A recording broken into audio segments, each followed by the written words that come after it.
Pak Mahfud mengatakan begini, bahwa kampus itu sebaiknya menjadi oposisi yang kritis dan objektif terhadap pemerintah.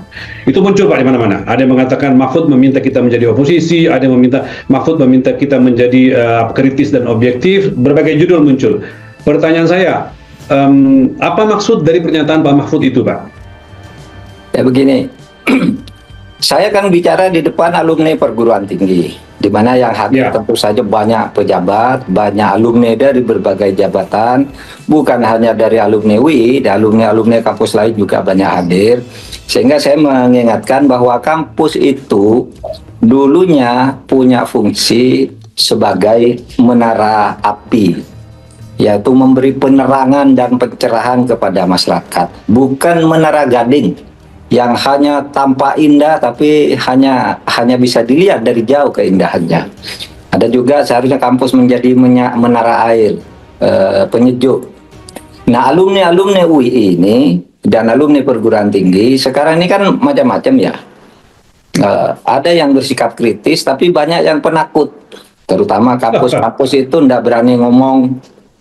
Ya kalau ngomong hanya bisik-bisik gitu, nggak seperti dulu kan kalau ngomong bisa terbuka melalui seminar. Karena apa?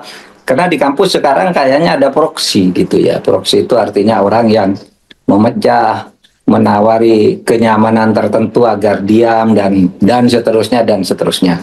Oleh sebab itu saya katakan kampus harus tetap kritis. Tetapi saya mulai dengan pernyataan kritis itu harus tetap objektif melihat situasi sehingga memuji dan mengapresiasi apa yang dikerjakan oleh pemerintah sudah baik ya kita puji, yang tidak baik ya kita luruskan.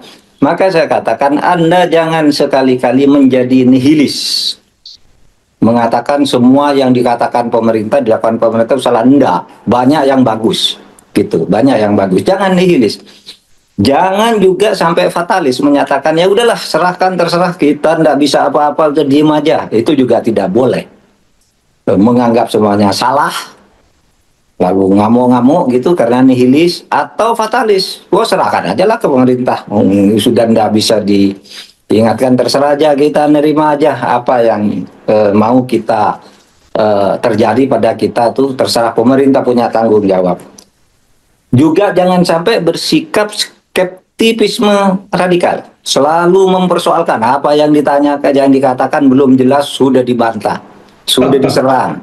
Ini bagian dari omon-omon, nggak boleh begitu, nggak boleh dikatakan hanya bagian dari omon-omon. Kita dengarkan dulu masalahnya, sehingga jangan sampai skeptis radikal, dan juga jangan pesimisme ekstrim. Sudah udahlah. Apa kayak gini nggak bisa harapkan nantilah busuk-busuk sendiri. Itu pesimisme ekstrim namanya.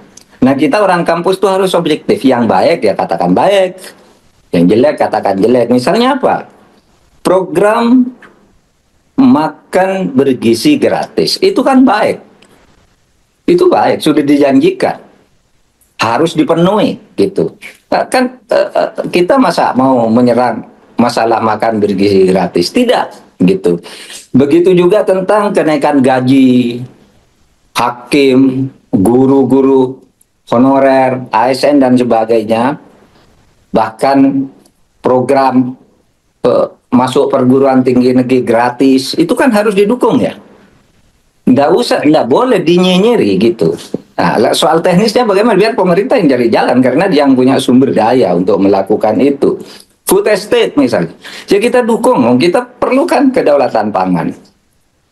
Termasuk yang akhir-akhir ini misalnya efisiensi. Loh, efisiensi itu nggak boleh dikritik secara membabi buta menurut saya. Kenapa? Karena sejak zaman Orde Baru kita mengeluh pemerintah ini tidak efisien. Kita melakukan reformasi untuk efisiensi agar tidak terjadi kebocoran. Kan gitu. Kita dukung efisiensi itu. Jangan dinyinyiri terus gitu. Dulu kita yang berjuang, kenapa kita berjuang melakukan reformasi? Karena anggaran misalnya merujuk pada Pak Sumitro, minimal 30% bocor APBN itu. Berarti tidak efisien. Dikorupsi juga. Ya. Sehingga efisiensi itu harus menjadi program andalan. Tapi persoalannya pemberlakuan efisiensi itu bukan berarti pemotongan anggaran semata. Anggaran yang sudah benar tidak harus dipotong. Anggaran yang sudah berjalan tidak harus ditiadakan, gitu. Anggaran hanya dijadikan kompensasi karena kami ngasih makan gratis, maka anggaran ini harus dipotong. Bukan begitu efisiensi. Efisiensi itu untuk yang bagus-bagus, cari sumber-sumber produktif untuk membiayai. Tapi untuk program yang sudah berjalan menjadi program rutin, apalagi proyek multi-years, itu tidak bisa dipotong begitu saja. Kalau cuma mau ngasih makan gratis lalu mengambil anggaran yang menyebabkan orang kehilangan lapangan kerja di infrastruktur, di pendidikan dan sebagainya, yaitu namanya bukan efisiensi, gitu. Jadi yang kita anggap efisiensi itu penghambur-hamburan uang, jalan ke luar negeri tanpa jelas tujuannya, tidak memberi kontribusi apa, hanya jalan ke luar negeri setiap akhir tahun anggaran, rapat di hotel-hotel. Karena apa? Karena dapat kesempatan untuk menghabiskan uang, mendapat SPPD, kemudian anggarannya dianggap memenuhi syarat dan sebagainya. Nah, itu efisiensi namanya yang harus dilakukan, gitu. Oleh sebab itu kita dukung tindakan efisiensi itu karena inefisien itu bagian dari cara orang melakukan korupsi yang harus kita perangi. Tapi efisiensinya harus tepat. Efisiensi itu bukan harus memotong dirata-ratakan anggaran ini potong sekian ratus persen, ini sekian puluh persen, ini sekian dan seterusnya itu bukan efisiensi namanya, tidak ada perhitungannya. Demikian informasi yang dapat saya sampaikan untuk hari ini. Semoga memberi manfaat. Salam dan doa kami untuk keluarga dalam perlindungan Allah, dalam dekap kasih sayang Rahman dan Rohim Allah Subhanahu wa Ta'ala. Allahumma amin. Terima kasih. Wassalamualaikum warahmatullahi wabarakatuh.